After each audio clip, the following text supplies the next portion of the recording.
Solicitată de grabă la hotelul Caro, două dintre concurentele Next Top Model se simt extrem de rău și au programat o defilare chiar în această seară. Gemenele acuză stări de greață, au febră și nu se pot ține pe picioare. Mai este doar o oră până la momentul când ar trebui să se prezinte la locația în care se va desfășura prezentarea și ele nu se pot ridica din pat.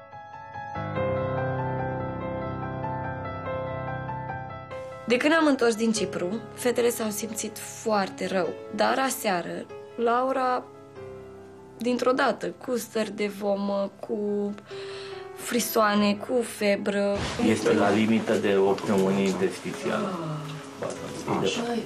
E la limită. O zi dacă mai stătea o noapte de filmare, aia era. Deci vreau să stați liniștită, da? Barbara, nu te uita, că ți se face rău, te rog, nu. Mă, dar e n-a sunat când ați venit. Am sperat că ne facem bine. Important e să nu plecați acasă. Da, stai. Nu de alta, rămân singură. E clar. Lipsim de la prezentare. Cât de fericit poate să fie botezat, sincer, acum. Nu, știu, poate este eliminare prin dispariție. Da. Mă enervează foarte tare toată starea asta, pentru că, sincer, eu chiar vreau să ajung la prezentare. Pentru că totuși este pentru semifinală. Corpul meu, în momentul de față, se pare că nu vrea.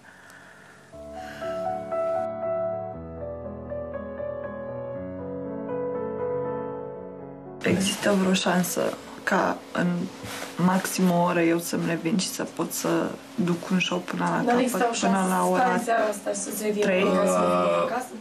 Dar pot să merg la prezentare.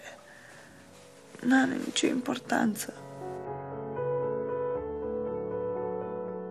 Hai să facem un fel următor. Să-ți cumințele astăzi. Da. Sonic. Da. Să ne punem pe picioare. Și după aia filmăm la greu. Da, este foarte frustrant ce se întâmplă acum, sincer. Chiar este... Da, lângă starea de rău, mă frustrează foarte mult ce se întâmplă și, sincer, nu mai pot. Vă rog, lăsați-mă.